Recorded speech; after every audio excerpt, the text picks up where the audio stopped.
German, British, Scottish, یہ سارے لوگ تھے کہ جنہوں نے، اور ایون رشین، یہ سارے اورینٹلسٹ جو تھے انہوں نے پرانے تمام چیزیں نکالی، اصل جو مختلف لائبریریز میں کتب خانوں میں دفن تھیں ان کو نکال کے ان کے ترجمے کیے. تو دوسرا ہمارا جو ذریعہ ہے معلومات کا کندی یا ابن سینا وغیرہ کے بارے میں ان کے تحت ہے.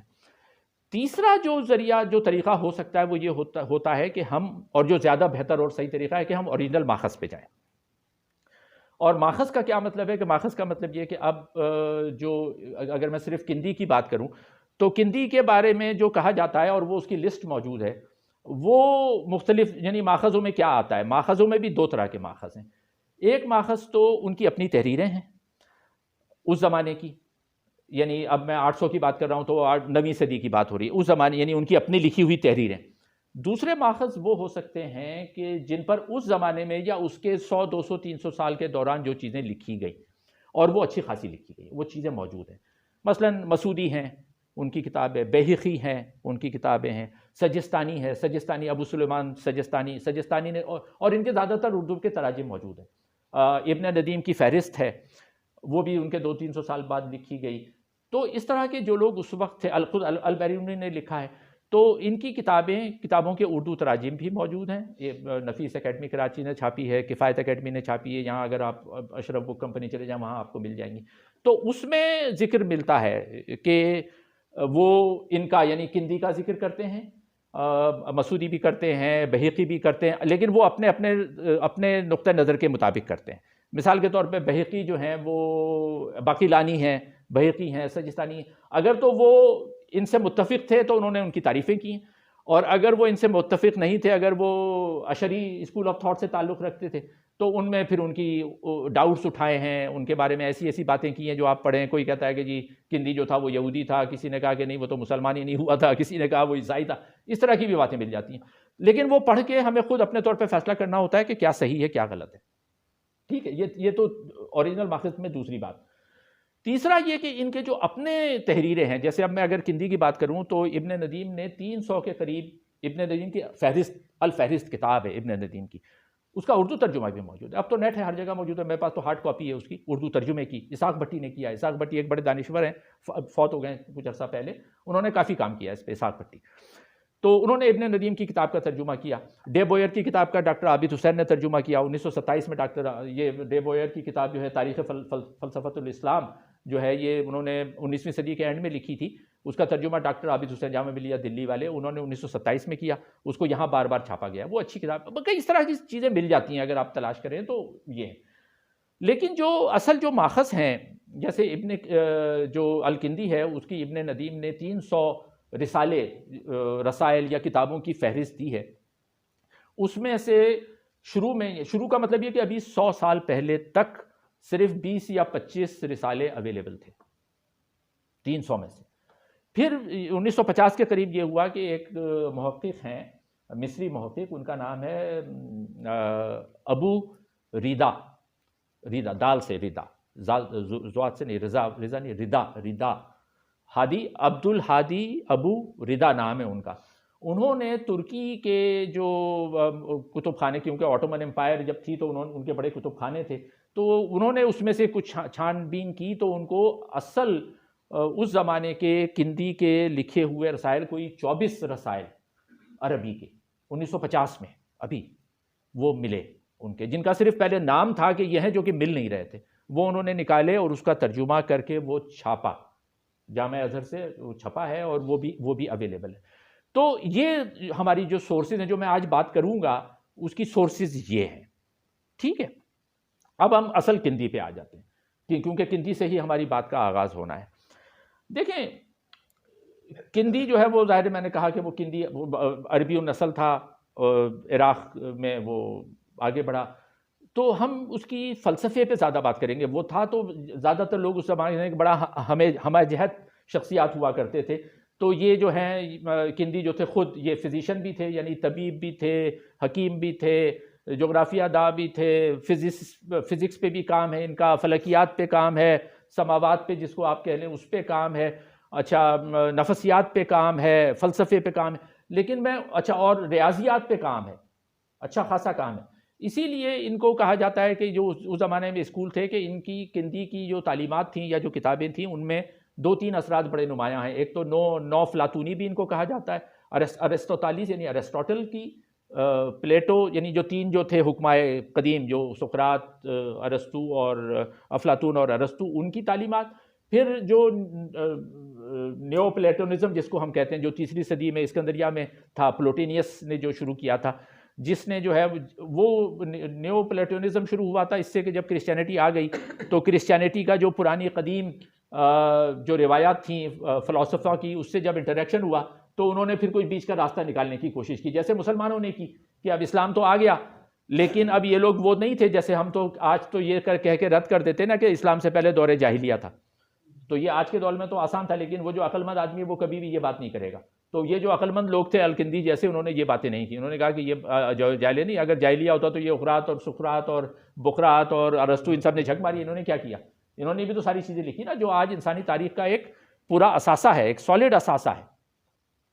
تو ان پر جو اثرات تھے کندی پہ، ان کو کہا جاتا ہے کہ یہ پلیٹونزم، نیو کا کیا مطلب ہے؟ NEO انگلش میں لکھتے ہیں. آج کل تو پوسٹ بھی ہوتا ہے نا، پوسٹ فلاں، پوسٹ ماڈرنزم، پوسٹ. پہلے نیو کہا جاتا تھا. نیو کا مطلب یہ کہ ارسطو کی پرانی جو تعلیمات تھی وہ اس میں کچھ اور آپ نیا تڑکا لگا دیں تو وہ نیو پلیٹونزم ہو گیا. تو اس طرح سے نیو ارسطوٹلینزم بھی آ گیا. نو فیثاغورسی بھی کہا جاتا ہے. پائتھاگورس جو تھا، پائتھاگورس کا اثر بہت زیادہ تھا کیونکہ کندی جو تھے وہ بنیادی طور پر بڑے میتھمیٹیشین بھی تھے. تو فیثاغورس کی تعلیمات، تو ہم ان کی جب چیزیں پڑھتے ہیں تو اس میں میتھمیٹکس کا بہت زیادہ اثر ملتا ہے.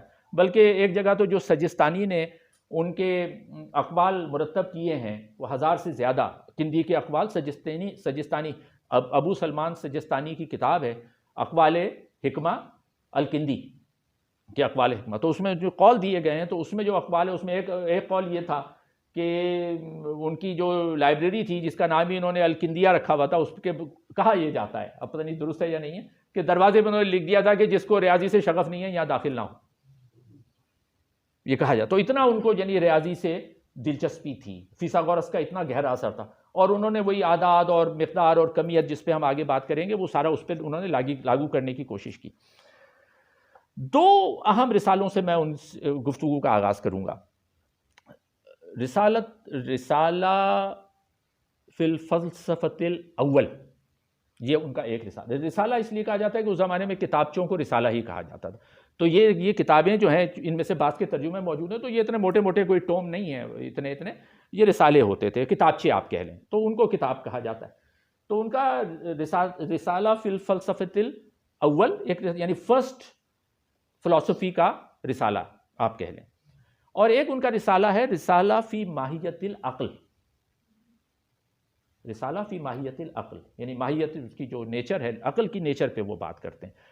اور مزید بھی ہے، اس پہ ہم آگے بات کریں گے. جیسے رسالۃ النوم ہے، نیند پر ایک رسالہ ہے، رسالۃ النوم والرؤیا یعنی خواب، نفسیات میں کہا جاتا ہے کہ مسلمانوں کی سب سے پہلی کتاب ہے. پھر ان کا ایک رسالہ ہے رسالہ فی الحدود الاشیاء والرسومہا، کہ اشیاء کی حدود اور ان کی جو ٹریڈیشنز یا نارمز ہیں اس کے بارے میں رسالہ.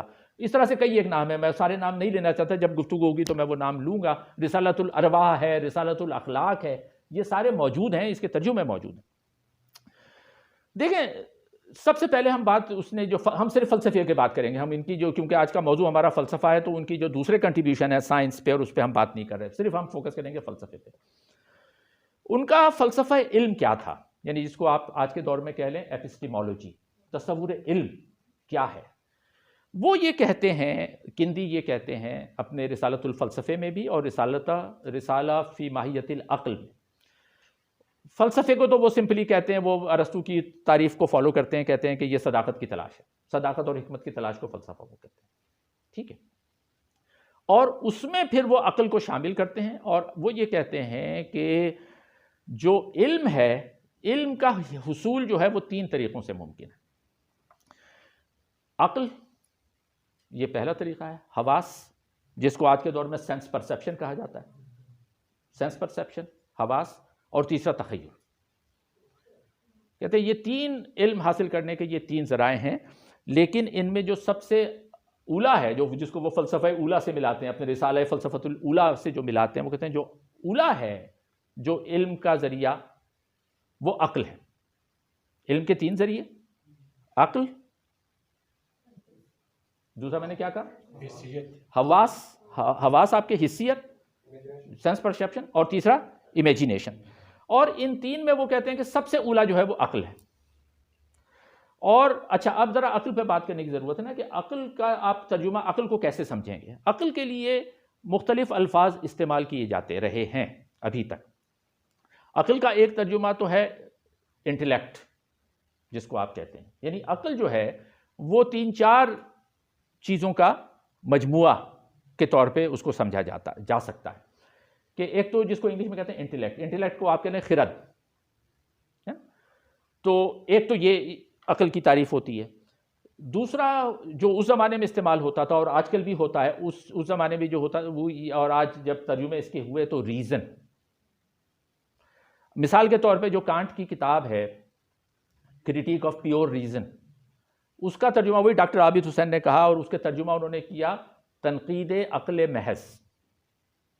تو ریزن کا ترجمہ انہوں نے کیا عقل، یا عقل کا ترجمہ کیا ریزن. اب اس پہ ایک ایشو آ سکتا ہے نا، جس پہ کندی نے بات بھی کی ہے کہ ریزن کیا ہے، اس پہ بھی ہم آگے آئیں گے. لیکن اصل بات یہ ہے کہ اگر ریزن جو ہے وہ ریزن کیا ہے. ریزن کو یہ بھی کہا جاتا ہے کہ ریزننگ جو ہے وہ دراصل استدلال ہے. اور استدلال کس سے نکلا ہے؟ استدلال کا لفظ نکلا ہے دلیل سے، یعنی دلیل کرنے کے عمل کو استدلال کریں. اور عربی میں جیسے اگر اس آ جائے، جیسے استعمال، عمل کرنے کا عمل جو ہے وہ استعمال ہو، کسی کام کو عمل میں لانا، اسی طرح دلیل کرنے کا عمل جو ہے وہ استدلال کہلاتا ہے. تو یہ ریزننگ ہے. لیکن بات انہوں نے یہی کی کہ بھائی اس میں جو انٹلیکٹ کے بغیر، اور یہ بات سمجھ میں بھی آتی ہے کہ انٹلیکٹ کے بغیر یعنی خرد کے بغیر آپ استدلال نہیں کر سکتے. ہر آدمی کے بس کی بات نہیں ہے کہ وہ استدلال یا دلیل کا سے کام لے. اس کے لیے ایک انٹلیکٹ چاہیے، یعنی خرد چاہیے. تو خرد ہے. خرد کے بعد دوسرا آپ کا آ گیا ریزننگ، اور تیسرا ہے انڈرسٹینڈنگ. یہ بھی عقل کا حصہ ہے. تیسرا انڈرسٹینڈنگ، یعنی فہم کہیں، فہم، فہیم بیٹھے ہوئے ہیں یہاں پر، تو تفہیم، انڈرسٹینڈنگ. اچھا، اب جو ریزن کی جب بات ہوتی ہے کہ ریزننگ یا استدلال جو ہے وہ اگر عقل کی بنیاد ہے تو کیا یہ سب میں ہے یا نہیں ہے؟ تو اب اس کو پھر یہ عقل کو کندی کیا کرتے ہیں کہ اس کو مزید کھول دیتے ہیں نا، اور وہ کہتے ہیں کہ جی عقل کی قسمیں ہیں. اور وہ پھر عقل کی قسموں پہ بات کرتے ہیں، جس کو کہہ لیں آپ اقسام عقل. اور وہ بنیاد اٹھاتے ہیں، ظاہر ہے اس میں سے بہت ساری چیزیں انہوں نے پہلے والوں سے لی ہیں، جیسے ارسطو سے لی ہے.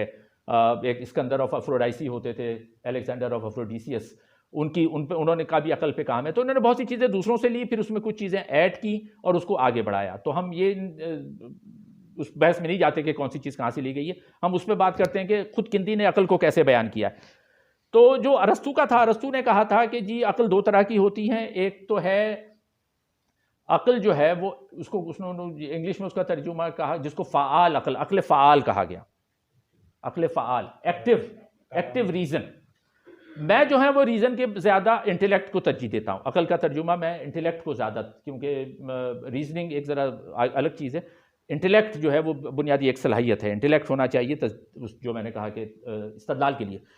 تو ارسطو نے یہ کہا تھا، تو انہوں نے یہ یہاں سے لیا. اور ارسطو نے ہی کہا کہ ایک تو ہے جو عقل اولا ہے، یعنی جو سب سے پہلی عقل ہے وہ عقل فعال ہے، ایکٹیو ہے. اور ارسطو نے یہ بھی کہا کہ دوسری جو ہے وہ پیسو ہے.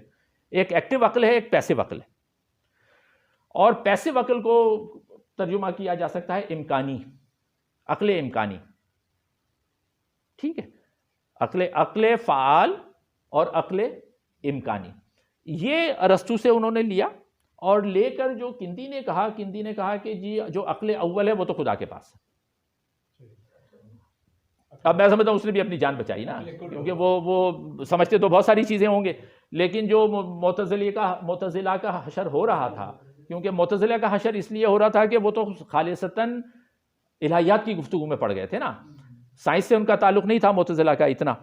یہ سائنسداں تھا خود. تو اب اس نے دیکھ لیا تھا کہ اگر میں نے اسی پہ چلا گیا، میں جس پہ معتزلہ گیا، تو مجھے بھی جوتے پڑنے. تو اس نے اپنے آپ کو کہا کہ جی پہلی عقل تو وہ اول تو وہی ہے. ٹھیک ہے، وہ بنیاد ہے. تو اس نے پھر عقل کی 4 قسمیں کندی نے بتائی ہیں. ایک تو اس نے یہی کہا کہ وہی جو ارسطو نے کہی ہے کہ جس کو آپ عقل اول کہہ لیں، جو ایکٹیو عقل ہے یا فعال عقل ہے. دوسری کندی نے کہا کہ دوسری عقل ثانی ہے، اور اس کا تعلق جو ہے وہ حواس کی دنیا اور قوا کی دنیا سے ہے. یعنی انسانی، اب ہم اس دنیا اوپر سے نیچے آ گئے. ریزننگ کے لیے ایک اور جو استعمال کیا جاتا ہے، ریزن جو کہتے ہیں نا کہ فرسٹ ریزن، اس کے لیے کاز کا بھی لفظ استعمال کیا جاتا ہے. اب ذرا کاز اور ریزن کے فرق کو بھی سمجھنے کی ضرورت ہے. دیکھیں کاز، ہم عام طور پہ گفتگو میں انگریزی میں ہم کہتے ہیں کہ جی اس کا ریزن بتاؤ، ہم چاہیے یہ ہوتے ہیں کہ اس کا کاز بتاؤ. اب کاز اور ریزن میں فرق ہے، یہ سمجھنا چاہیے. کاز تو ہے سبب، جو اصل ہے وہ سبب ہے، علت، بالکل صحیح، علت سبب ہے. لیکن جو ریزننگ ہے that is the explanation of the cause, how you explain it. مثال کے طور پہ ایک میں عام سی میں مثال دوں کہ کوئی آتا ہے، وہ کہتا ہے کہ جی میں دیر ہو گئی. کیوں دیر ہو گئی؟ میرا جو ہے وہ ٹائر پنچر ہو گیا تھا. اب یہ جو بتایا جا رہا ہے یہ ریزن ہے، لیکن مجھے پتا ہے کہ کاز یہ تھا کہ وہ گھر سے ہی دیر سے نکلے. اب کاز اور ریزن میں فرق ہو گیا نا. کاز تو کچھ اور تھا، ریزن کچھ اور ہے. تو reason is the explanation, so there can be many reasons of the same cause. ہاں، ایک کاز ہے جس کی مختلف تعویلات، مختلف ریزن دیے جا سکتے ہیں، اور یہی استدلال ہے. یہاں پر آپ گفتگو آپ کی آ رہی ہے. تو جو کندی نے 3 قسمیں بتائیں، ایک کو تو اس نے الگ کر دیا کہ جو سب سے اعلیٰ اور عرفہ ہے وہ تو خدائی عقل ہے، فرسٹ عقل ہے جس سے دنیا بنی، سارا کچھ ہوا. اس پہ وہ زیادہ بات نہیں کا، وہ چیپٹر 1. اب آ جاتے ہیں، وہ کہتے ہیں عقل ثانی. عقل ثانی کی 3 قسمیں ہیں. اس نے کہا کہ ایک عقل ثانی جو ہے، جس کو ارسطو نے امکانی کہا تھا، پیسو کہا تھا، کندی نے کہا کہ دوسری جو عقل ہے اس کی بھی 3 قسمیں ہیں عقل ثانی کی. پہلی ہے جس کو اس نے نام دیا عقل بالقوا یا عقل بالقوا. اگر عربی میں کہیں تو قوا. اچھا، قوا قوا ہوتا ہے نا، وہ جیسے اس میں بھی ہے کہ مزمعل ہو گئے، قوا غالب، قوا، کوئی قوا کہتے ہیں، کوئی قوا کہتے ہیں. تو یہ اصل میں عربی کا لفظ یہ نکلا قوت سے ہے. جیسے امہ ہے نا، وہ تے نکال دیتے ہیں. تو اگر آپ عربی میں دیکھیں، وہ بورڈ نہیں ہے ورنہ میں لکھ کے آپ کو بتاتا. جیسے قوا، جیسے امہ لکھا جاتا ہے تو وہ لکھتے، ہم اردو میں امت پڑھتے ہیں، وہ ہوتا امہ ہے، عربی میں تلفظ اس کا امہ ہو جائے گا. اسی طرح قوا جو ہے وہ قوت ہے، وہ قوا، اور جو اعضاء ہیں اس کے معنوں میں بھی وہ استعمال ہوتا ہے. تو بالقوا، جو قوا جیسے اس نے غالب نے جو استعمال کیا ہے، مزمعل ہو گئے، قوا غالب، اب عناصر میں اعتدال کہاں، تو وہ اعضاء کے معنوں میں استعمال کیا، لیکن لفظ کی اوریجن وہ ہے. تو جب کندی نے یہ کہا کہ ایک جو عقل ہے وہ عقل بالقوا ہے، یعنی جو آپ کی باڈی ہے، جو جسم ہے، اس جسم میں جو آپ کے اعضاء ہیں ان میں جو پوٹینشل ہے، اس کو اس نے عقل بالقوا کا نام دیا. جس کے لیے سمجھنے کے لیے 3-4 الفاظ اور ذہن میں رکھیں.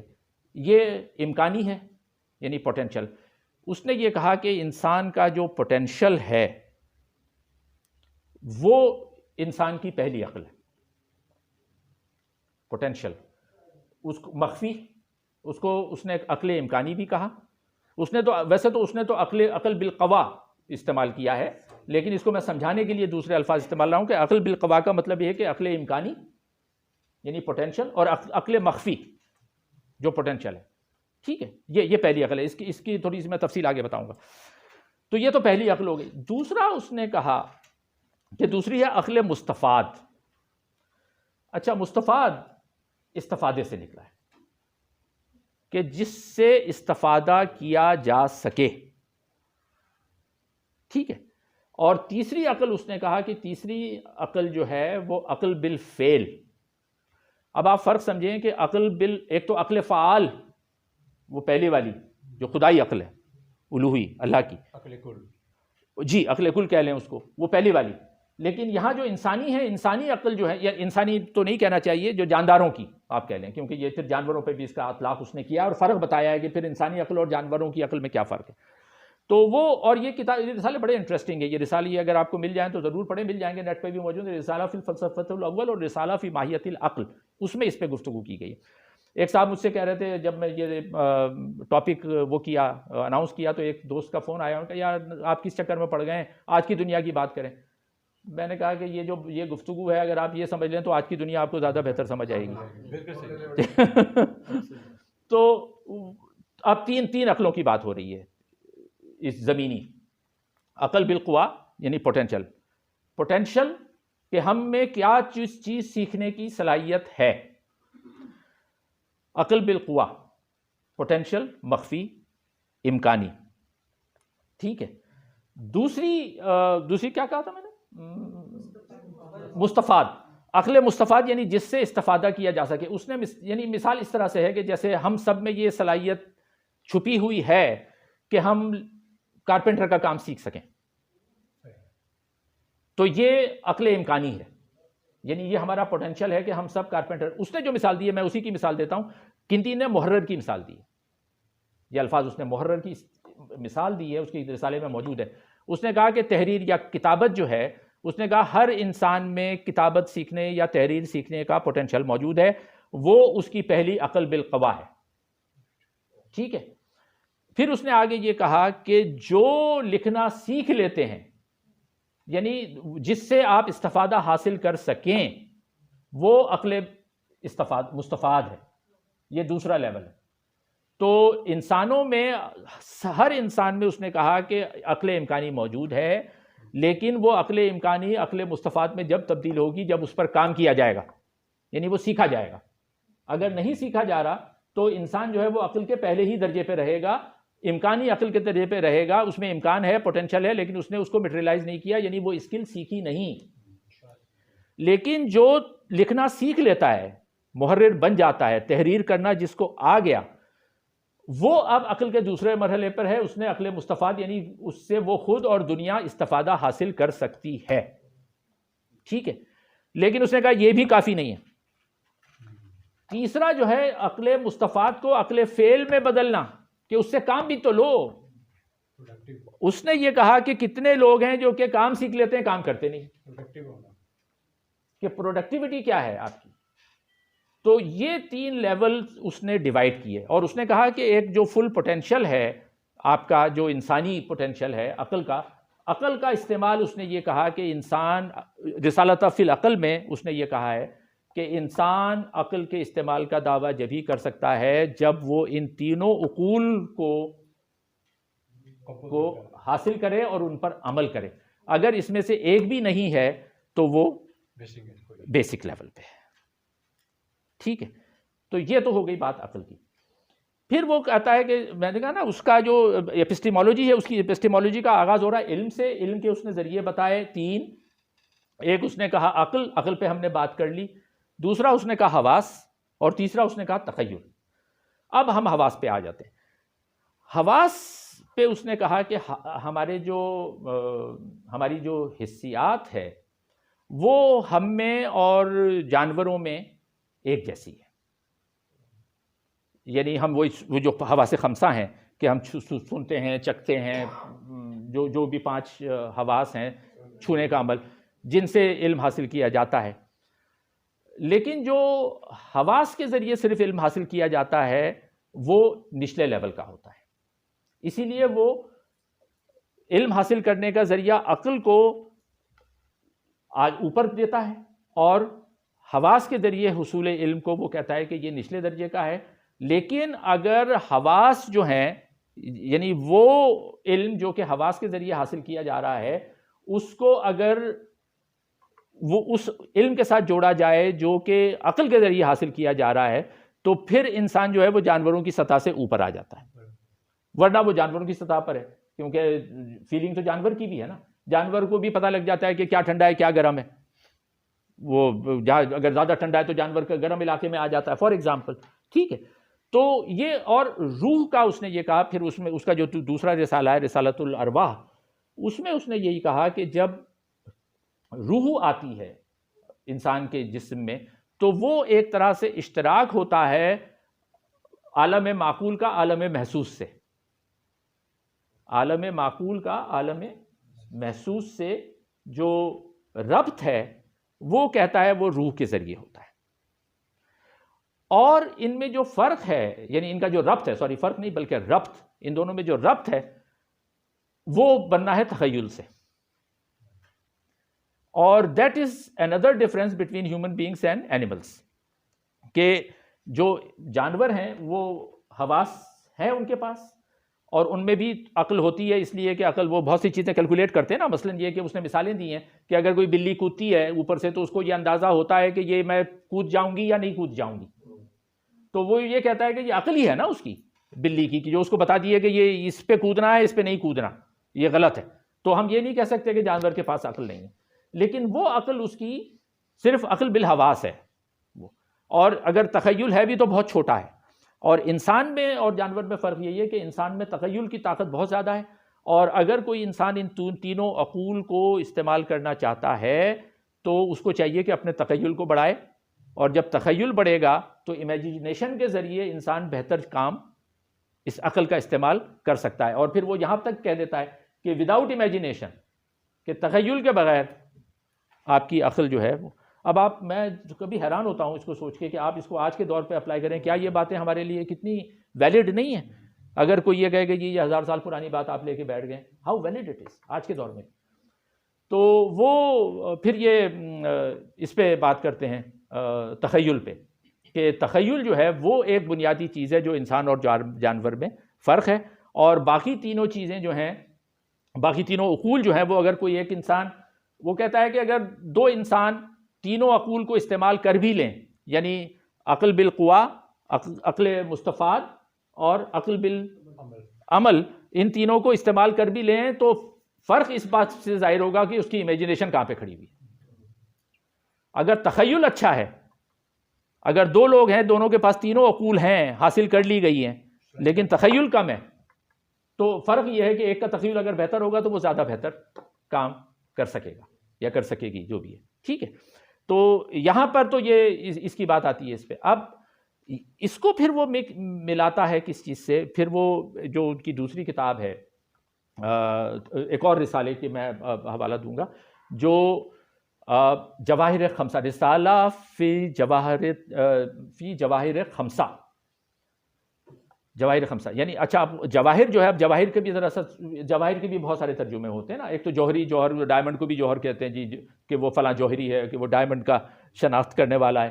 تو ایک مطلب وہ جوہر کا نکال لیتے ہیں. ایک جوہر کا مطلب ہوتا ہے ایسنس، ایک جوہر کا مطلب نکالا جاتا ہے ایلیمنٹ، ایک جوہر کا مطلب نکالا جاتا ہے نیوکلیئر یا جوہری توانائی، ایٹمک پاور کا ترجمہ جوہری توانائی کا. تو بہت سارے مطلب ہیں، سبسٹنس بھی کرتے ہیں.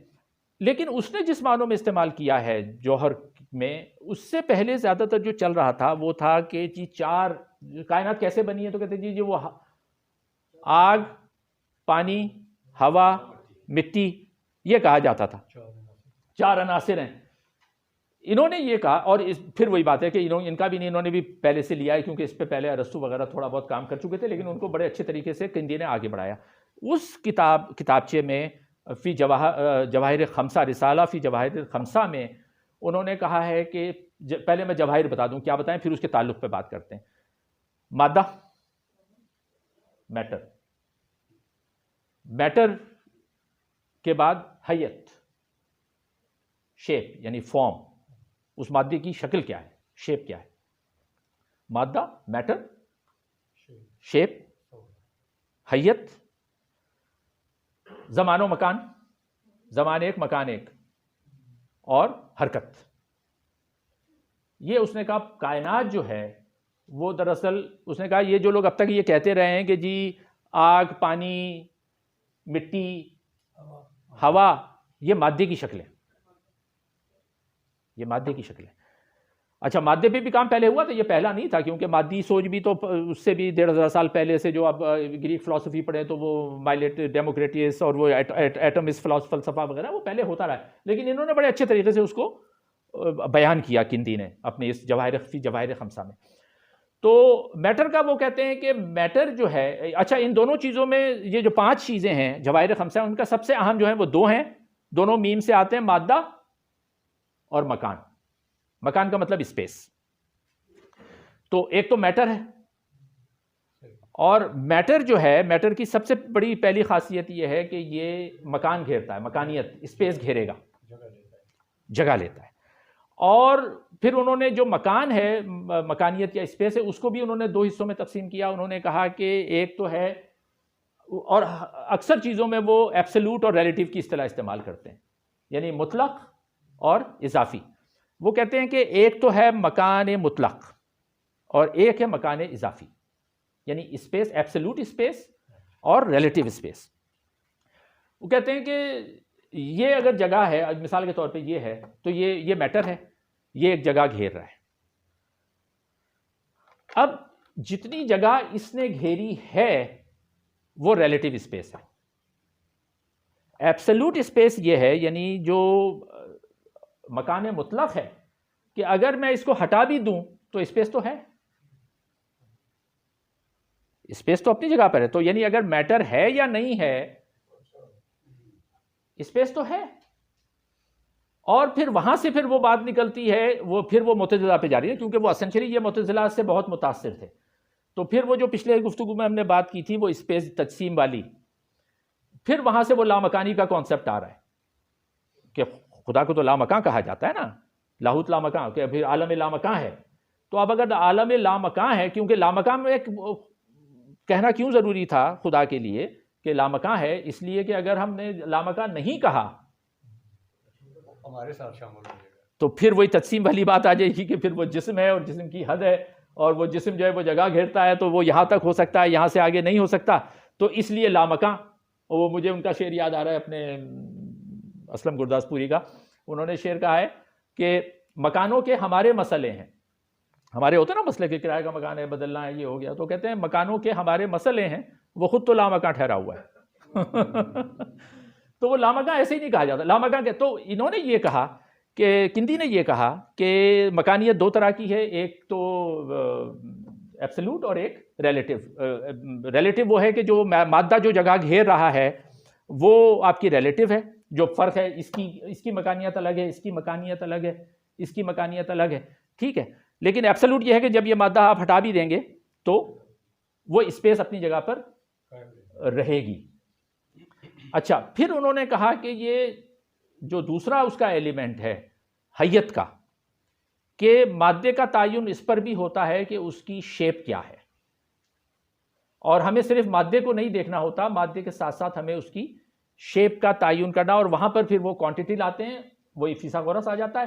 اور پھر وہ کہتے ہیں کہ ان چیزوں کو آپ سمجھ ہی نہیں سکتے، کہ جب وہ کہتے ہیں کہ ان ساری چیزوں پہ میتھمیٹکس حاوی ہے، مقدار حاوی ہے، مکان پہ بھی مقدار حاوی ہے، اور زمان پہ بھی مقدار حاوی ہے، اور مادے پہ بھی مقدار حاوی ہے، اور حیت پہ بھی مقدار حاوی ہے. اور اسی لیے خدا لامکان ہے، کیونکہ خدا پہ مقدار اپلائی نہیں کر سکتے آپ. Make sense. ایک لاجک تو ہے نا، ایک فلسفہ، یہی فلسفہ ہے، یہی فلسفہ ہے، ہاں یہی فلسفہ ہے. وہ مطلب وہ راستے نکالنا ہے نا ادھر ادھر، وہ بچنے کے، کیسے اپنی وہ بات بھی ہو جائے اور پکڑ بھی نہ آئے اور قانون بھی اپلائی ہو جائے. تخیل، ایگزیکٹلی یہ تخیل کا استعمال ہے. ہمیں امیجن کہ وہ سارا یہ سوچ کے کہہ رہے ہیں. اچھا، سب سے اہم بات پھر جو آخری جو جواہر خمسہ میں جو بات کا ایلیمنٹ ہے حرکت، وہاں پر پھر وہ ملتا ہے روح سے. وہ یہ کہتے ہیں کہ حرکت مادے کو کسی جو روحانی کیفیت میں لانا، یعنی کہ وہ زندہ ہو جائے، جو جاندار ہو جائے، چاہے وہ جانور ہو یا انسان ہو. وہ کہتے ہیں کہ روح دراصل جو ہے وہ حرکت ہے. یہ بڑی امپورٹنٹ بات ہے. اگر یہ سمجھ میں آ جائے نا، تو جو بات ہم لوگ کہتے ہیں کہ یار اگر روح نہیں ہے تو انسان مر گیا تو کہاں گیا؟ اب ڈیڈ باڈی آپ تصور کریں کہ ڈیڈ باڈی ہے، ڈیڈ باڈی میں کیا ہے؟ میٹر ہے، میٹر ہے یا نہیں ہے؟ حیت ہے، مکان ہے، کیا چیز نہیں ہے؟ تو وہ یہ آج کی اگر میں مثال دوں آپ کی، آج کے دور کی مثال دیں، گاڑی ہے، ہم گاڑی سٹارٹ کرتے ہیں. اب جو لوگ کہتے ہیں نا کہ جی یہ مر گیا تو روح کہاں گئی؟ گاڑی کو سٹارٹ کیا تو وہ حرکت ہے، گاڑی کو بند کیا تو کیا گاڑی کی روح تھی جو ختم ہو گئی؟ کیا ہوا؟ گاڑی کو بند کیا تو ختم ہو گئی نا. تو کیا ختم ہوا؟ ہم یہ تو نہیں کہیں گے کہ جی گاڑی کی روح ختم ہو گئی. گاڑی میں تو روح ہوتی ہے. گاڑی میں کیا ہوتا ہے؟ حرکت ہی ہوتی ہے نا. وہ حرکت رک گئی. اس بات کو انہوں نے اس زمانے میں 1200 سال پہلے وہ کہہ رہے ہیں کہ روح جو ہے وہ حرکت ہے. اور حرکت رکنے کا مطلب یہ ہے کہ روح ختم ہو گئی. لیکن پھر اس کو وہ ایک دوسرے رسالے میں جس پہ بحث کرتے ہیں اس کا کنیکشن بنتا ہے وہ رسالہ. میں اب یہ تھوڑا تھوڑا کر رہا ہوں کیونکہ لمبی ہو جائے گی گفتگو, آپ لوگ بور ہو جائیں گے, ٹائم بھی ہو رہا ہے. تو جو ایک اور رسالہ ان کا ہے جو میں نے بتایا نا کہ رسالہ فی ماہیت نوم و رویا, یعنی نیند اور خواب کی ماہیت کے بارے میں رسالہ. اس میں یہ کہتے ہیں کہ نیند کیا ہے, تو حرکت تو رک گئی, نیند میں تو حرکت رک گئی, تو کیا وہ موت ہو گئی؟ تو وہ کہتے ہیں نیند کی وہ وضاحت اس طرح سے کرتے ہیں کہ نیند جو ہے وہ حواس کے استعمال کے رک جانے کا نام ہے, حواس کا عدم استعمال. نیند جو ہے وہ حواس کا عدم استعمال ہے, اور جیسے ہی حواس کا استعمال شروع ہوتا ہے نیند ٹوٹ جاتی ہے. اب یہ دیکھیں نا, آج کی مثال اگر میں دوں تو آپ لیٹے ہوئے اگر کہیں دھماکہ ہو اٹھ جائیں گے. تو کیا ہوا کہ جو نیند میں جو حواس جو حس تھی سننے کی وہ جو نہیں کام کر رہی تھی, جب اس کو توڑ دیا گیا, اس حد کو توڑ دیا گیا اور اس حس نے کام کیا ایک خاص لمحے پہ جا کے, تو نیند سے اٹھ گئے. تو وہ یہ کہتے ہیں کہ نیند جو ہے, نیند کی وضاحت انہوں نے کی کہ نیند جو ہے وہ حواس کا عدم استعمال ہے جب آپ اس کو استعمال نہیں کر رہے. اور خواب کیا ہے, رویا, وہ کہتے ہیں کہ حواس کا عدم استعمال مگر عقل کا استعمال. اچھا, پھر وہ وہاں پر دو کی جو روح کی جو وہ اقسام الگ الگ بتاتے ہیں, تو وہ یہ کہتے ہیں کہ روح جو ہے, روح کو وہ نفس کہتے ہیں, اور وہ کہتے ہیں ایک ہے نفس ناطقہ اور ایک ہے نفس حیوانی.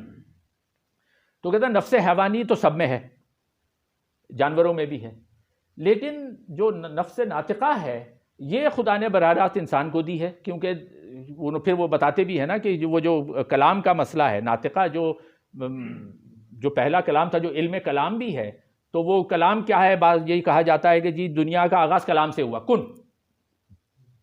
تو جو علم الکلام والے ہیں وہ یہ بھی کہتے ہیں کہ دنیا کا آغاز کلام سے اگر کن نہ کہا جاتا تو شاید دنیا نہ بنتی. تو دنیا کا آغاز کیا ہے, ایک کلام ہے نا, یہ ایک لفظ ہے کلام, یعنی کن کیا ہے, کن, اور پھر فیا کن.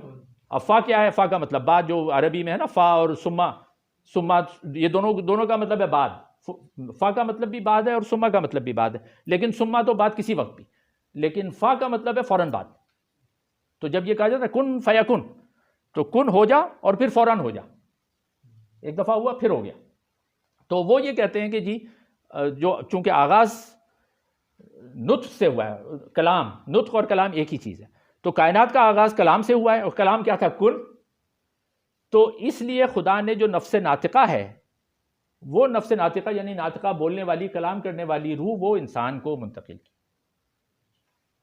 ٹھیک ہے.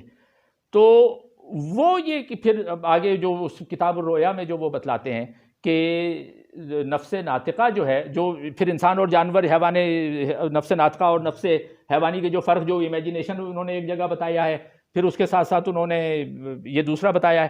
اب میں ذرا تیزی سے چلتا ہوں, ایک اور رسالے کی طرف آتا ہوں, کیونکہ یہ اگر میں اس کی تفصیل میں چلا گیا تو ایک ہی رسالے پہ 1 گھنٹہ بھر لگ جائے گا. ایک اور ان کا رسالہ ہے رسالہ فی الدافع. اچھا, نام تو بہت لمبے ہیں لیکن میں مختصر کر کے بول رہا ہوں تاکہ ہماری سمجھ میں آ جائے. فی الدافع احزان, احزان حزن کی جمع ہے نا, حزن کیا, دکھ, درد. تو ان کا یہ رسالہ ہے فی الدافع, یعنی رسالہ یعنی درد, دکھوں سے بھگاؤ کا. دافع جیسے ہوتا ہے دافع بلیات, بلاؤں سے, تو کہتے ہیں دافع احزان, دکھوں کو بھگانے کا رسالہ. اس میں وہ دکھ کی تعریف کرتے ہیں اور دکھ کو وہ بتاتے ہیں. دکھ کے بارے میں وہ یہ کہتے ہیں کہ اچھا, پھر وہ لیتے ہیں اس سے مدد پھر ارسطو سے. ارسطو کے 4 جس کو وہ کہتے ہیں عربی میں امہات الفضائل, یعنی فضائل کیا, جو ایک نا فضیلت, ایک اچھا کام کہہ لیں, یہ افضل ہے, یہ چیز اس سے افضل ہے, اچھا کام. تو وہ جو فضائل ہیں وہ اچھے کام ہیں, اور امہات الفضائل یعنی اچھے کاموں کے بھی اچھے کام 4. تو جو امہات الفضائل ہیں اس میں حکمت جو انسان کے پاس ہونی چاہیے, شجاعت, اچھا یہ جوڑ کے یہ ملاتے ہیں, ضبط نفس اور عدل. یہ 4 یہ تو اس نے بتا دیے تھے ارسطو نے.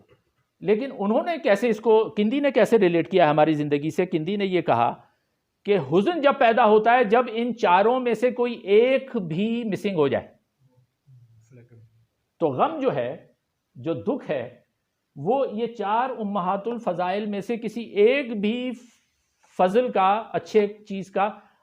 تو انہوں نے یہ کہا کہ حزن جو ہے، دراصل ملال جو ہے، حزن و ملال، حزن جو ہے وہ اصل میں کسی چیز کے گم ہو جانے کا دکھ ہے، کا احساس ہے، کسی چیز کے کھو جانے کا احساس ہے. تو وہ کہتے ہیں کہ ان میں سے اگر کوئی ایک چیز بھی کھو جاتی ہے تو ہمیں دکھ ہوتا ہے. تو ہمیں اور پھر وہ جوڑتے ہیں، وہ کہتے ہیں کہ حکمت اور شجاعت اصل میں ایک ہی چیز ہے، کیونکہ حکمت سے ہی آپ شجاعت، اور پھر شجاعت کو وہ ڈیوائڈ کرتے ہیں کہ جسمانی اور نفسانی. وہ اس پہ بعد میں تصوف والوں نے خاصا کچھ لکھا ہے. وہ کہتے ہیں کہ جی حکمت کا مطلب یہ ہے کہ آپ شجاعت سے کام لیں، اور شجاعت کا مطلب ضبط نفس ہے، جو تیسرا آ گیا. اور تیسرے کے بعد پھر وہ کہتے ہیں کہ چوتھا جو ہے جس کا سماجی رویوں سے تعلق ہے، یہاں پر وہ اجتماعی علوم پہ آ جاتے ہیں اور کہتے ہیں عدل اور انصاف کا فرق وہ بتاتے ہیں. اور وہ کہتے ہیں کہ عدل انصاف، اچھا پھر یہ لفظ میں جانا پڑتا ہے نا. لفظ کا مطلب یہ ہے کہ انصاف کو وہ کہتے ہیں، انصاف کے لفظ کو دیکھیں اس کی اوریجن کیا ہے. عربی میں الفاظ جو ہیں وہ 6 حرفی سے نکلتے ہیں. تو انصاف کی روٹ ہے نصف. انصاف کا روٹ ہے نصف. نصف کا مطلب یہ کہ آدھا آدھا، برابر. تو انصاف ہو گیا مطلب یہ کہ دونوں کو برابر دے دیا گیا، تو یہ انصاف ہو گیا. ٹھیک ہے، حق تلفی نہیں ہوئی. لیکن عدل جو ہے، عدل کو جس طرح سے وہ ایکسپلین کرتے ہیں، وہ کہتے ہیں عدل جس کو آج کے دور میں کہا جاتا ہے، وہ جو فرق ایکویٹی اور ایکویلٹی کا فرق ہے، کہ ایکویلٹی تو مساوات ہے، لیکن ایکویٹی کا مطلب یہ کہ عدل میں آپ صرف نصف نہیں دیتے. مثال کے طور پہ میں اگر 1 روٹی کھاتا ہوں اور امداد آکاش صاحب 4 روٹی کھاتے ہیں، اور کوئی روٹیاں لے کر آتا ہے اور 4 روٹیاں لے کر آتا ہے اور 2 مجھے دے دیتا ہے، 2 انہیں دے دیتا ہے، تو یہ انصاف تو ہو گیا، نصف ہو گیا نا. عدل نہیں ہے، کیونکہ ان کی ریکوائرمنٹ زیادہ ہے، میری کم ہے. فار ایگزامپل، یہ ایک مثال ہے.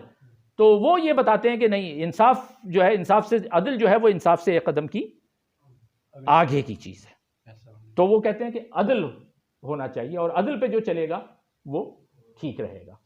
تو حزن کو وہ یہ اس سے ملاتے ہیں. وہ کہتے ہیں کہ یہ 4 امہات الفضائل ہیں، ان کا مطلب وہ کتنا، اور اس کو بعد میں لوگوں نے یعنی کسی چیز کے گم ہو جانے کا احساس، کہ جو چیز نہیں ہے وہ اس پہ افسوس ہوتا ہے نا. اب وہ ایک اجمل سراج ایک شاعر ہیں، ان کے 2 اشعار میرے ذہن میں اس وقت آ رہے ہیں، آپ سے شیئر کروں.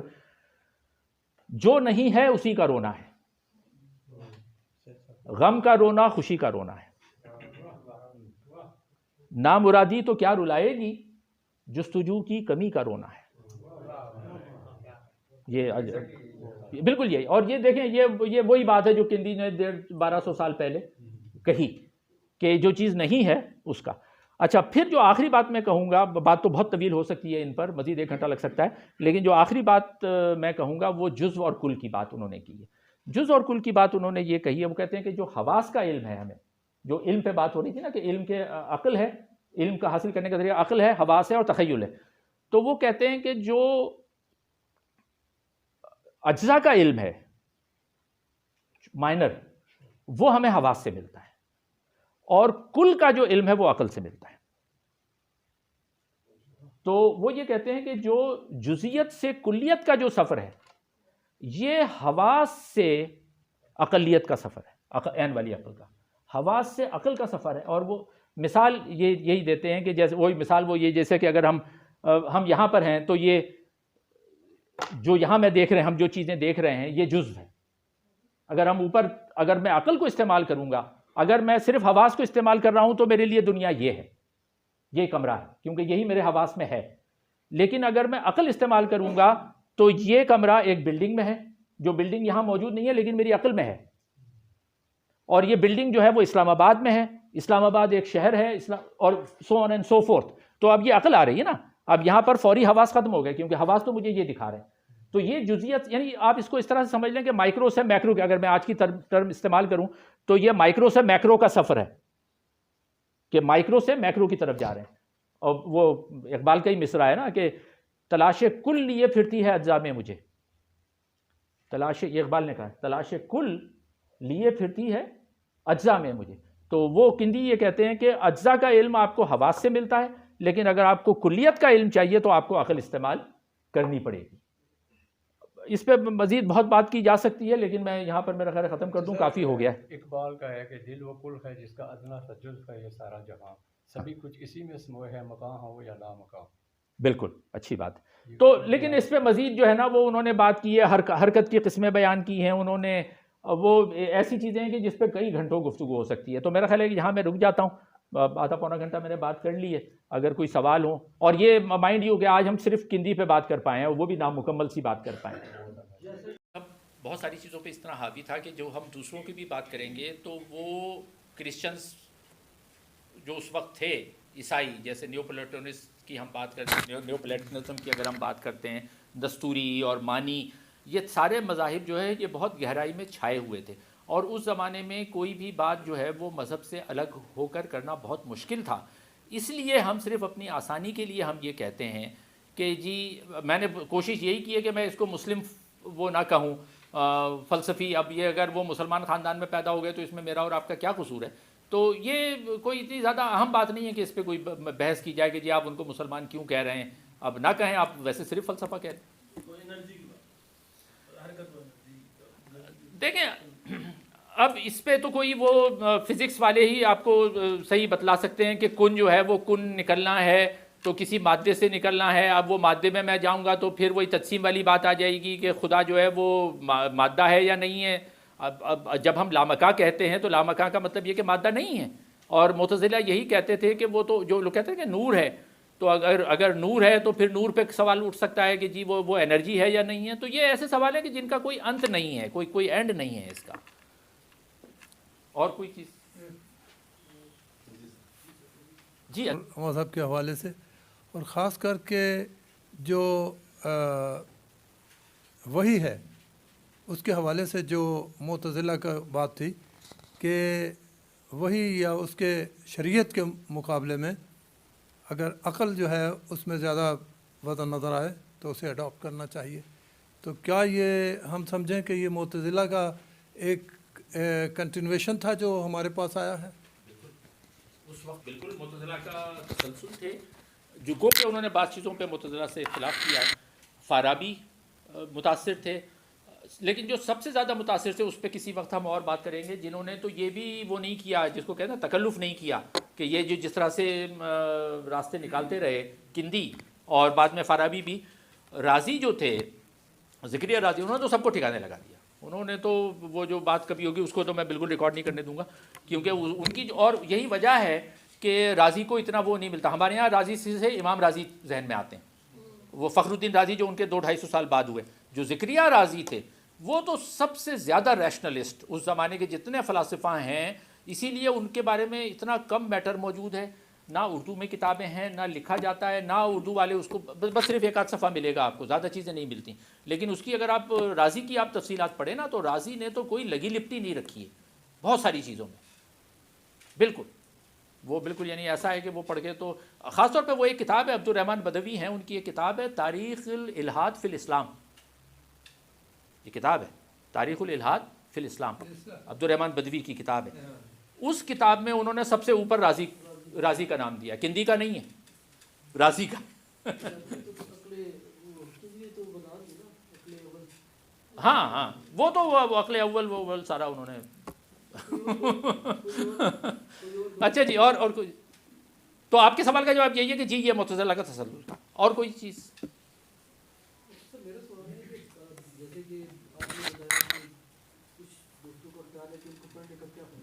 جی چیزیں ہیں. اسی لیے جب ہم بھی فلسفے کو دیکھتے ہیں تو یہ وہ یونان سے شروع کرتے ہیں اور پھر مطلب یورپ کے جو بعد میں آئے امریکہ سے جو ہے ان کو ہی, اور جو کتابیں بھی لکھی ہوئی میرے خیال سے مطلب صوفیز ورڈ ہیں یا جو جیوٹ نے لکھی ہے کسی نے اپنے یاد ہے, ان میں بھی فلسفیوں کا کوئی اتنا خاص ذکر ملتا ہی نہیں ہے وہاں پہ بھی.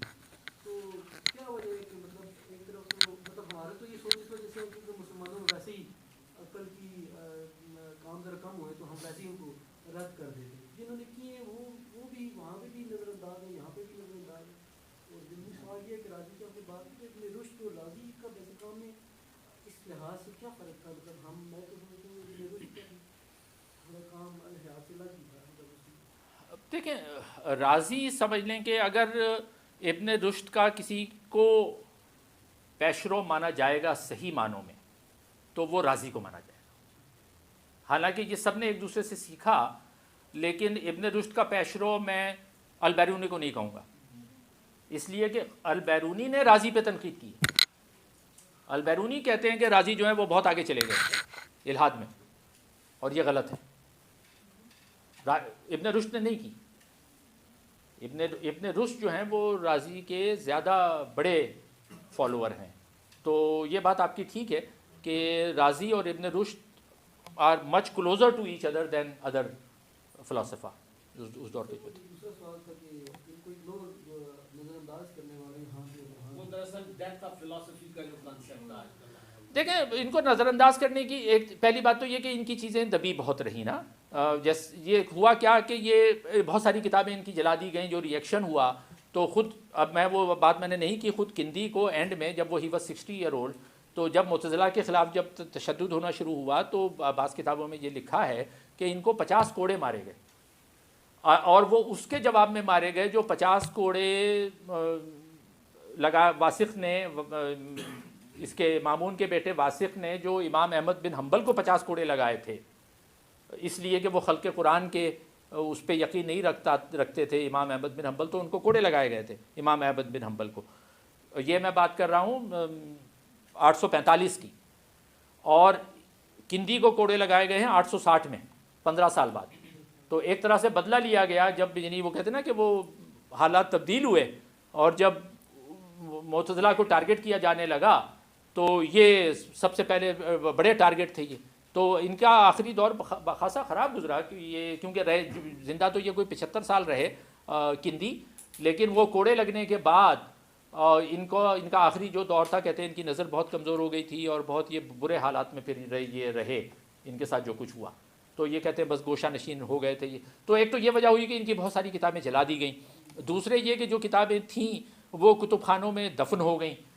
دفن اس طرح سے ہو گئیں کہ کسی نے نکالے. ابھی بھی کہا جاتا ہے کہ ہزاروں کی تعداد میں مکتوبات اور چیزیں موجود ہیں.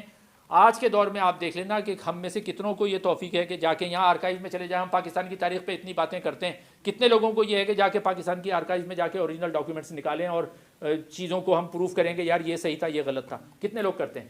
نہیں کرتے. اب 100-200 سال اور گزر جائیں گے، وہ ساری چیزیں پڑی ہوئی دبی رہیں گی وہاں پر. تو اس طرح سے تاریخ گم ہو جاتی ہے. اس پہ ایک کتاب بھی ہے لاسٹ ہسٹری کر کے. تو اس طرح سے ہسٹری لاس ہو جاتی ہے. تو کریڈٹ جاتا ہے ان کو، یورپینس کو، جو میں نے چند ایک نام لیے کہ انہوں نے چیزیں نکالی، اس کے ترجمے کیے 18ویں 19ویں صدی میں، اور پھر 20ویں صدی میں کام ہوا. تو اب کہیں جا کے وہ ساری چیزیں آ رہی ہیں. جی رؤف صاحب. اچھا، ایک تو بہت اعلیٰ تھی اور بہت ڈیپتھ تھی اور اکیڈمک اورینٹیڈ تھی اور آپ کی بہت زبردست ریسرچ تھا. ایک تو ایک چیز بڑی واضح ہو جاتی ہے کہ وزڈم صرف یہ نہیں ہوتا کہ آپ نے کوئی بہت بڑی بات کی، بلکہ کہ جو اویلیبل انفارمیشن سے آپ نے بات نکالنی ہے، اس کو آگے چلانا ہے. یہ کنٹریبیوشن بہرحال یہاں ویزیبل ہے، ہندی کے یہاں بھی ہے، اور مطلب کہ ایک ٹرانزیشن جو آپ کی وجہ. اچھا، اس میں جو اسکول آف وزڈم تو تھا ان کا ایک بغداد میں تھا، دار الحکمہ جو تھا، تو کیا، اور دوسری بات یہ کہ ٹرانسلیشنس جو آپ نے انسٹرکشن کی بات کی، تو وہاں پہ بہت سی بکس سنسکرت سے بھی ٹرانسلیٹ ہوئی ہوں گی. یہ اس سے پہلے کی ہیں یا اس کے بعد کی ہیں؟ کیونکہ انہوں نے کافی چیزیں وہاں سے ڈرائیو کی ہیں، آگے تبھی پڑھا سکتے ہیں جب تک اس کا. تو کیا یہ جو گنتی تھے، کیا اسے صرف دارالحکمہ کی ہی ٹرانسلیشن سے ہی فائدہ ہوا، یا کوئی اس کی ٹریننگ میں یا اس کی ایجوکیشن میں کچھ اور بھی فیکٹرز تھے جو کہ ایک تو مذہب تحریک کی بات ہوگی کہ اس کا ساتھ تو اس پہ تھے اور اس نے ظاہر ایک نئی ونڈو کھولی تھی ان کے لیے، تو وہ تو ویزیبل ہے. لیکن کیا اس کے علاوہ بھی کچھ ایسے فیکٹرز تھے جو، اور آپ نے تو باقی جو کانٹیکس بتا دی وہ تو ٹھیک تھا ہی ہے، تو کیا دارالحکمہ ٹرانسلیشنز کا یہ پارٹ تھا یا کیا تھا؟ دیکھیں دارالحکمہ سے پہلے ہی، کیونکہ دارالحکمہ جو ہے یہ تو مامون نے بنایا. مامون کا پیریڈ شروع ہوتا ہے 813 سے، لیکن جو تراجم ہیں وہ عموی دور سے شروع ہو گئے تھے. اور اگر میں صحیح ایگزیکٹ اگر آپ نام جاننا چاہتے ہیں تو ایک جو سب سے بڑا ابتدائی نام آتا ہے وہ خالد بن یزید، جس کے بارے میں بعض لوگ کہتے ہیں کہ یہ اسی یزید یزید ملعون کا بیٹا تھا، بعض کہتے نہیں یہ اس یزید کا بیٹا نہیں تھا، کسی اور یزید کا بیٹا تھا، خالد بن یزید نام تھا، عمرہ میں سے تھا، اور اس کے بارے میں کہا جاتا ہے کہ اس نے بہت اس کو فیور کیا، وہ خود علم کا شوقین آدمی تھا اور چونکہ امیر تھا تو اس نے کتابیں منگائیں، جمع کیں، پھر جو چونکہ انٹریکشن کی وجہ سے یہودی عیسائی سارے لوگ وہاں جمع ہو رہے تھے تو وہ ان کو اس نے مواقع مہیا کیے، اور اس کے بعد پھر جب عباسی آ گئے تو عباسی کا دور جو 750 سے شروع ہوا تو یہ دارالحکمہ سے پہلے ہی بہت زیادہ تراجم ہونے شروع ہو گئے تھے۔ ہندی کا آپ نے حوالہ دیا، جو 2 اہم ترین کتابیں انڈیا سے ترجمے ہوئیں وہ ایک تو سدھانت کہلاتی ہے جو کہ ریاضی کا تھا، اور وہی ہندی کے جو عادات تھے، ڈیجٹس تھے ہند سے، وہ پھر وہاں منتقل ہوئے، جس پہ پھر آگے موسیٰ خوارزمی نے کام کیا جو کہ ان کا ہم اثر تھا الکندی کا، موسیٰ خوارزمی، تو وہ، اور دوسری پنچ تنتر ایک کتاب ہے جو کہانیوں کی ادب کی کتاب ہے، اس کا ترجمہ ہوا، اور بھی بہت ساری کتابیں، تو انڈیا سے انٹریکشن تھا۔ دارالحکمہ کا رول اس کے بعد شروع ہوا جب وہ مامون کے دور میں جب وہ اسٹیبلش ہوا، لیکن ادر فیکٹرز بھی تھے کیونکہ اور بھی دوسرے لوگ تھے جو کہ چونکہ دیکھیں کسی بھی معاشرے میں اب ایک شہر ہے تو اس میں ہر چیز کو حکمران روک نہیں سکتے، جیسے آج نہیں روک سکتے، تو اگر حکمران جو کچھ کرتے بھی رہے ہوں تو لوگ وہاں پر تھے، ایسے عمرا تھے کہ جو علم و فضل کے دلدادہ تھے اس کو وہ کرتے تھے، پیسے دیتے تھے اور چیزوں کو آگے بڑھاتے تھے، تو بہت سارے فیکٹرز تھے۔ آپ کا جو میں اس کا جواب دینا میں بھول گیا، آپ کو جو سوال تھا نا کہ فلسفے کا، کہ ہمارے یہاں تو فلسفے کو یہ سمجھا، اصل میں ایک وجہ یہ بھی ہے کہ فلسفے کو بیان کیسے کیا جا رہا ہے جو ہمارے ہاں، اور یہ صرف بات فلسفے پہ نہیں لاگو ہوتی، یہ کسی بھی علم پہ لاگو ہوتی ہے۔ ہمارے ہاں فلسفے کیا، تاریخ کو بھی، اگر تاریخ کو بھی اچھی طرح سے نہیں سمجھایا جا رہا اور لوگوں کی سمجھ میں نہیں آ رہی، یعنی اس کا ابلاغ نہیں ہو رہا، تو لوگ تاریخ سے بھی بھاگتے ہیں دور کے، یا کیا کس چکر میں پڑے ہوئے ہیں آپ تاریخی باتیں، یہی فلسفے پہ بھی ہے۔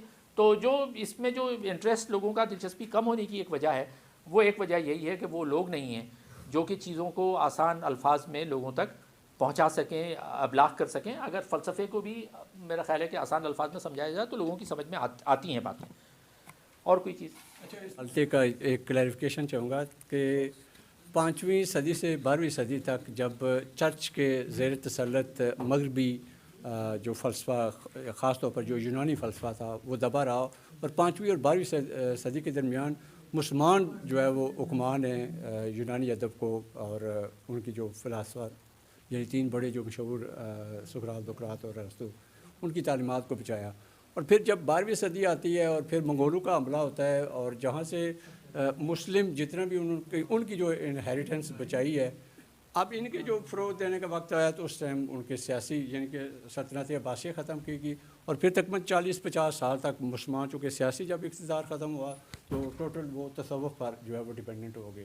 لیکن تصوف کے اوپر چارجز لگائے جاتے ہیں، تو آپ اس کو مطلب کتنا وہ پولوٹ ہو چکا ہے، اس کو کیسے آپ نے کلینس کرنا ہے، آپ نے جو ہے اس کا سوال کا جواب دیتے ہوئے مسلم جو تصوف ہے اس کے اوپر یہ چارج لگایا جاتا ہے کہ اس میں یونانی بھی ہے اور عیسائی بھی ہے اور ہندوازم کا بھی جو اثرات ہیں، بدھزم، ہاں۔ اور ایک یہ ہے کہ جب ہم عقل کل کی بات کرتے ہیں کہ عقل کل اسی صورت میں ہم حاصل کر سکتے ہیں جب کلینسنگ ہوگی، تصوف کا ہی واحد جو ہے وہ سورس ہے۔ اگر ہم باطن کی کلینسنگ کرتے ہیں تو بودھا کا تصور آتا ہے کہ اس نے کس طریقے سے صفائی کی، اور اگر ہم اسلام کے دیے ہوئے طریقے کے مطابق کرتے ہیں تو وہ تو الٹیمیٹ ہم ڈیسٹینیشن پا لیتے ہیں۔ ان تمام کنفیوژنس کے درمیان ہم کہاں کھڑے ہیں؟ دیکھیں اس کو مزید اس پہ گفتگو 2-3 تصوف کو تو مزید چیزوں میں بات کیے بغیر سمجھا نہیں جا سکتا۔ وہ جو کبھی اگر گفتگو ہوئی اس پہ اور آپ لوگوں کی دلچسپی ہوئی تو جو اشعری اور ماتوریدی اسکول آف تھاٹ ہیں اس پہ بات کرنا ضروری ہے، کیونکہ وہ ان کا پھر انٹریکشن ہوا، کیونکہ جو لوگ آگے جو مفکر کہہ لیں، حکمہ کہیں یا نہ کہیں، مفکرین تو تھے نا، جیسے الغزالی تھے، ان کا تصوف میں ایک وہ ہے، تو انہوں نے کیسے اشعری اسکول آف تھاٹ سے، اچھا پھر خود اشعری کے اندر بعض وہ لوگ جو کہ پہلے معتزلہ تھے، خود ابو الحسن اشعری جنہوں نے اشعری اسکول آف تھاٹ کا آغاز کیا، وہ شروع میں معتزلہ تھے، اور اس زمانے میں جو بڑے نام تھے اللہ اور نظام، ان کے اسکول مدرسوں میں وہ پڑھتے تھے، لیکن پھر وہ ان کے خلاف ہو گئے۔ تو بغیر دیکھیں یہ جو آپ کا سوال ہے یہ اچھا سوال ہے، لیکن اس کو کانٹیکسٹ اسٹیبلش کیے بغیر اس کو سمجھا نہیں جا سکتا۔ چلیں پہلے تو میں ایک کنفیشن ہی کہہ سکتی ہوں جو کر لوں کہ میں اس نسل سے ہوں پاکستان میں جس نے پرورش پائی، جس نے مسلم فلسفی کو سب سے کم پڑھا، اور جن اسکولز میں، جن کالجز میں، جن یونیورسٹیز میں ہم نے تربیت پائی، تو بالکل جیسے آپ کہہ رہے تھے کہ ہم نے تمام فلاسفرز پڑھے، لیکن یہ والے چیپٹرز نہ کہیں موجود تھے، اور اگر کہیں لائبریریز میں موجود تھے تو ہم وہ بچے ہیں جن کو کبھی نہ نشاندہی کی گئی اور نہ کبھی کہا گیا کہ جاؤ جا کے تلاش کرو، اور ہماری بھی کمزوری کہ ہم نے نہیں کیا۔ آج جب مجھے اس نشست کا پتہ چلا تھا تو میرے آنے کی سب سے بڑی وجہ یہ تھی کہ ایک تو میں ناظر صاحب کی علم سے بڑی اچھی طرح واقف ہوں، ان کو فالو بھی کرتی ہوں، اور پھر مجھے یہ تھا کہ کوئی تو ہے جو ان پہ بات کر رہا ہے، تو اس لیے آنا بہت ضروری ہے۔ میں شکر گزار ہوں کہ آپ نے مجھے صدارت کے لیے مدعو کر لیا۔ میں ایک ڈپارٹمنٹ ہیڈ کر رہی ہوں علامہ اقبال اوپن یونیورسٹی میں، educational planning, policy studies and leadership, اور جب میں اپنی پی ایچ ڈی کے لیے گئی 2 ممالک میں جا کے میں نے کمپلیٹ کی ہے، یو کے اور یو ایس اے، تو جب مجھے پہلا سوال وہاں کیا گیا تھا تب، اور بعض دفعہ سوال کیا جائے تو آپ کو اچانک سے ایک کائنڈ آف ایک ریئلائزیشن ہوتی ہے۔ جب مجھے پہلا سوال کیا گیا کہ آپ کریکولم میں پی ایچ ڈی کرنے آ رہی ہیں تو آپ کا بیسک مسئلہ کیا ہے، کیوں کرنا چاہ رہی ہیں، تو میں نے کہا کہ مجھے یہ لگتا ہے کہ پاکستان میں کریکولم سارا کا سارا بوروڈ ہے، اور میری تمام کتابیں جو میں ڈبل ماسٹرز تک اور ایم ایس تک پڑھ چکی تھی وہ ساری کی ساری بوروڈ ہیں، کہیں پر بھی وہ روح یا وہ اساس مجھے نہیں ملی جو مجھے ملنی چاہیے تھی کریکولم میں۔ اور اب جب میں ایک ڈپارٹمنٹ کو ہیڈ کر رہی ہوں اور کریکولم کو ریویو کر رہی ہوں یونیورسٹی لیول پہ، تو میں ایسی کوئی نشست مس نہیں کرنا چاہتی جہاں سے مجھے وہ تمام ڈاٹس جوڑنے کا موقع مل جائے۔ تو thank you so much for having me, thank you, السلام علیکم۔